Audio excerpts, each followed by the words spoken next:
we are outside of Russell House in Washington, D.C. with Moms Across America Moms. Hi, everybody. Hi. Just a part of us, right? We had a pretty big group this morning and everybody sort of divvied up and we went to lots of different appointments with OCA took some people and Truth in Labeling and Food Democracy Now! And Moms Across America. And this is our last appointment crew, right? So Anne, tell us, how was that last meeting for you? It was awesome. This was a totally awesome process to be a part of. I'm so grateful that I was able to do this, and I hope that we made some differences, which I think we did on our last meeting. So you think so? Yes, I do. Awesome. And Happel, did you have to know, like, have a written out, what do you say? Did you have to have everything like down pat, or? No, we just gave our personal experience and just where we've seen GMOs affect our lives or our children's lives. And that was pretty easy to do. That was easy. Right. Yeah.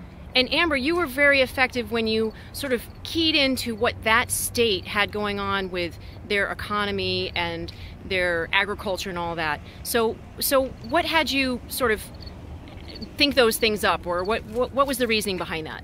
Well, I just think that this impacts so many parts of our daily lives and of states and our national economy, that highlighting the impacts in each particular state is important for how it relates to their constituents. So I just kind of went on a wing and told my personal experience and what I know of the current legislation and how that's going to impact them.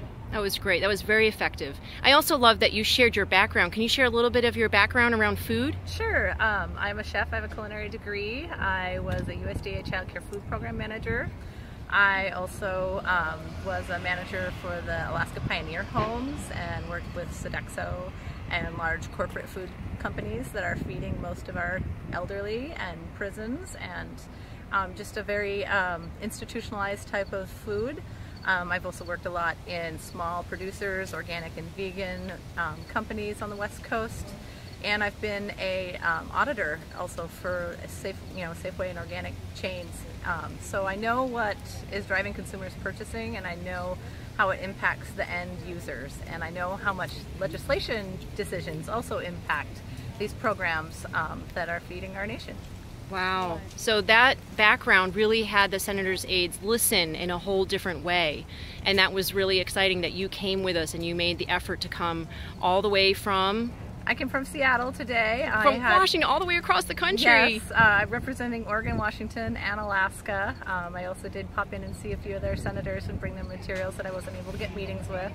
And I think it's just really important that we recognize our regionality and our food and how it impacts. And our personal stories are really what is most important to us, and that we're here with the support of a lot of people. I did a GoFundMe to get here, so we want to say thank you to everybody who funded Amber King to come out today to lobby at the Senate.